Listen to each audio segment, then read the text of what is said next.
welcome back to my YouTube channel. My name is Miss Blessing and this is I Teach with Miss B, and like you know, I share tips that help teachers thrive and grow. And if this is your first time on my YouTube channel, please click on the like, subscribe and share button. And today I'm going to be sharing something very wonderful with you. I'm going to be sharing how you could use your Google Classroom for group classes. So if you're a group class teacher online and you're wondering how you can give tasks to all your students and you're confused, you don't know what to do, I'm going to be sharing that with you today. Step-by-step guide on how to create a group Google Classroom and how you could use Google Classroom for your students, even if it's an exclusive class student and you want to drop tips with them, you are going to be using it as well. So click on the like, subscribe and share button and tell someone to tell someone that there's a teacher doing something that is going to help them in 2026 or is going to help them in their teaching journey.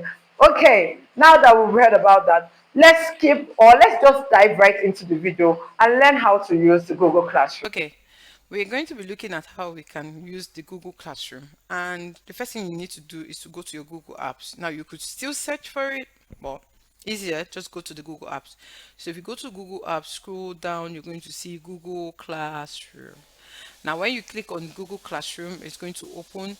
Now, because I have opened a Google Classroom for my teachers or tutors platform, you're going to see that I have one here, Tiny Tots Teachers here as well. But if you're new to the Google Classroom platform, you're not going to see anything here, right?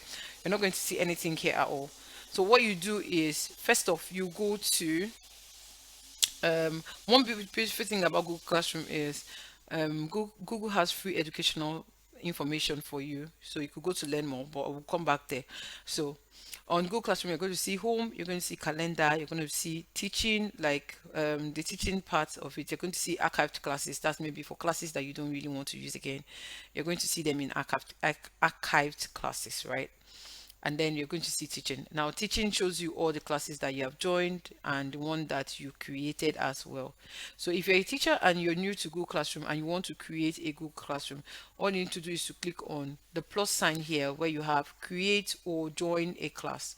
Now, if you click on create or join a class, you see join class or create class. So because we are learning or we are new to this, we want to create a classroom, you're just going to go to create class. However, if there's already a class created, for instance, I have this Tiny Tot Teachers and I want to send this link to someone, I could just copy the link and send to someone and the person copies it and put in the join the class. I'm going to still show you guys how to do that. But then again, let's go to create class. So if you click on create class, the information say using classroom at the school with students, this. So you go ahead and click on I've read the and this, and then you go ahead and continue. Now they ask you to create class, Blessings English class. Let me just change this here to Miss Blessings English class. Hey, apologies, this is supposed to be capital letter B, Miss Blessings English class. So section here can be with the grade. Okay, so maybe I'm teaching year 5. Okay, so what's the subject? What subject is it? This is English. Okay, so it could just be according to the way you put it. Okay, so then you go ahead to click on create. So this is you have automatically created a class. So you could see it here, created. The class is created. Now when the class is created, you have your header, you have your class code, you have upcoming work. For instance, if you give the child homework, you can put it here that it is due. The child can easily see it at the beginning or at the stream, right? Now, if you come to the header, you can customize your header. I love to customize my header a lot. I go to ChatGPT, sorry, I go to Canva, and then I'm going to still do a video on how to create a Google Classroom header. Okay, so you come here, you do the header, and then you come here and put it in. Okay, so you could see my name is Blessings English Class Year 5. Okay, and then the class code, you can easily just copy class invite link and put it in the chat. The child is going to join, or send it via email, the child is going to join. So if you click on copy the class code, if the child wants to join or someone wants to join, for instance, if you go to create and you want to join, they'll tell you to put in the code, and then you put in the code. Okay, now, announcement is where you go ahead and post information. For instance, this is the child's first class, right? And I want the child to be welcome to class. So I could say welcome to class, welcome to Miss, welcome to Miss Blessings. Why am I always writing the B with small letters? Pardon me. Welcome to Miss Blessings English class. Okay, we are going to have a fun ride as we learn together. Full stop. Okay, so this is more like you want to do an introduction with the students, right? You want to do an introduction with the students about the class and all of that. So again, one beautiful thing about this is that you can put a video. Maybe you have a welcome video, you can upload a video, you can upload a file, maybe a picture or something that you want to use as a welcome, you can put that in. Okay, or you have a link to something that you want the child to go and watch, you can put the link there, and it's going to upload alongside these words you've written. Then when you're done, you can go ahead and post again.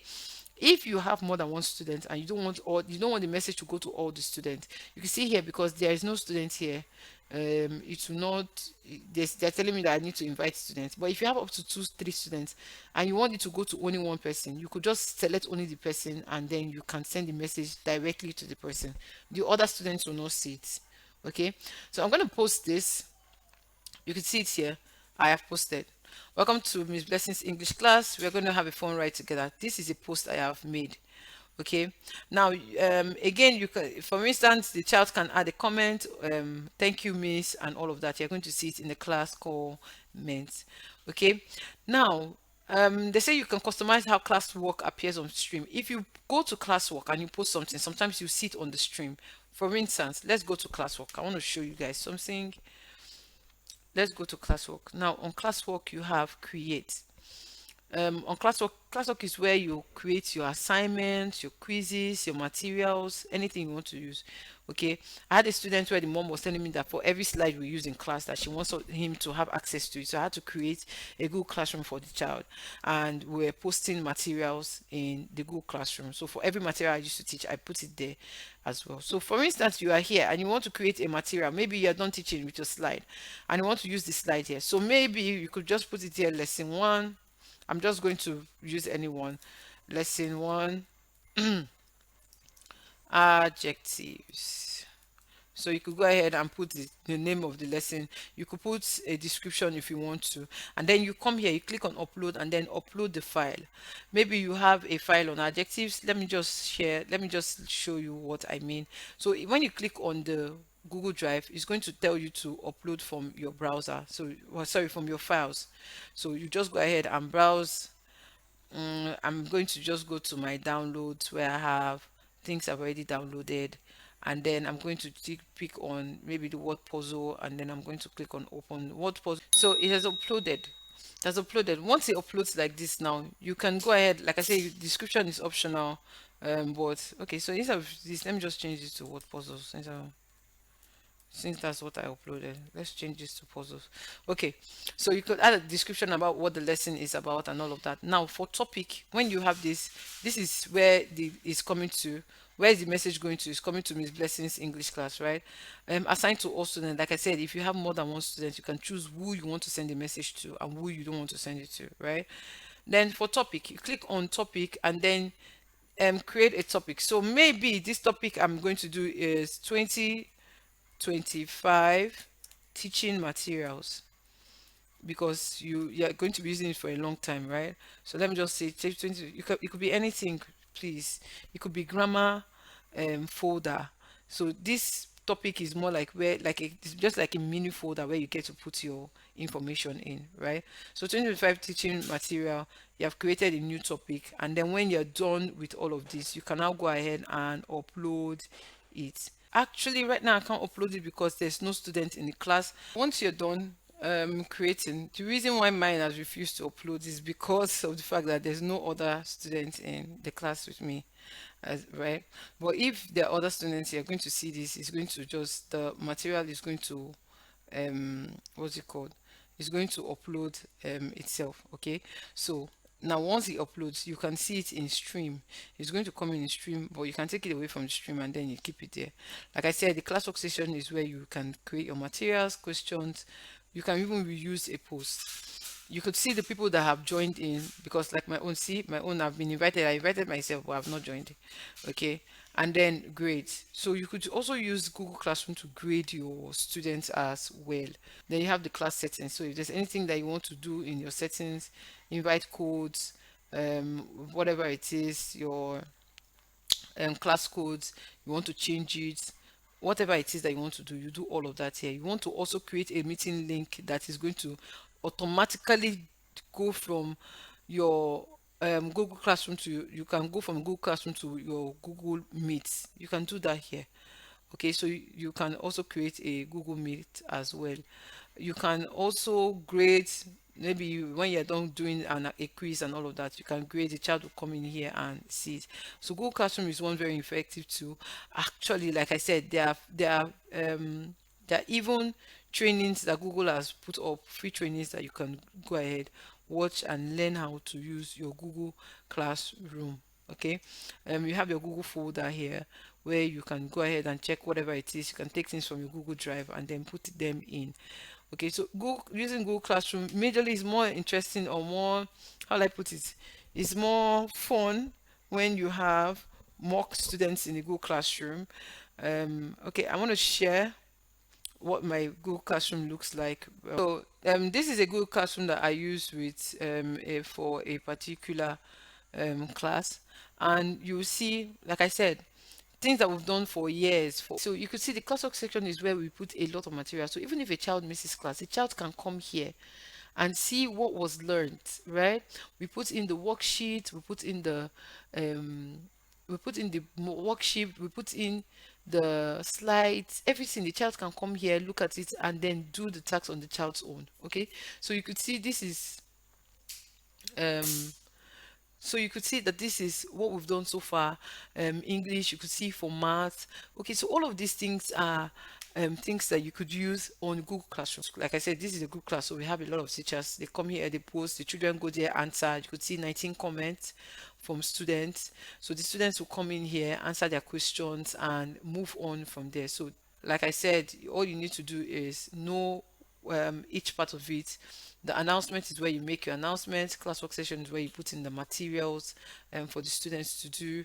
You can copy the link, send to the child. It's very easy. Once you open it, you copy the link, send to the child, and the child does it. Okay, but remember, this is not where you do your independent tasks. You could do a quick introductory tasks here, but not where you do your independent tasks for your students. Okay, but again, like I said, you could still create tests, quiz assignments, and all of that. You could create that here. For instance, you want to create a quiz assessment. If you click on quiz assessment, it's going to open up for you, and it's going to open a blank Google quiz. If you've not created your form already, you could just come here, click on the blank quiz form. It's going to open the Google quiz form, and it's going to open a Google form for you where you can actually put in the quiz. Look at it. Okay, so you begin to set your questions here. It's quite easy. So you set your questions here. So when the child comes to the Google Classroom, and then the child wants to write, the child can just click on the information here and actually put in their answers. Okay, again, one beautiful thing I love, you can assign it, you can schedule it, you can save it as draft. The reason why it's not showing all of this because there's no students in the classroom as well. Okay, so that's just the reason why. All right, thank you. I hope you've learned something new, and I know that you're going to explore using the Google Classroom for your Google Classroom. I know you've learned how to use the Google Classroom. And like I said, I will always drop tips for you that will help you thrive and grow as a teacher.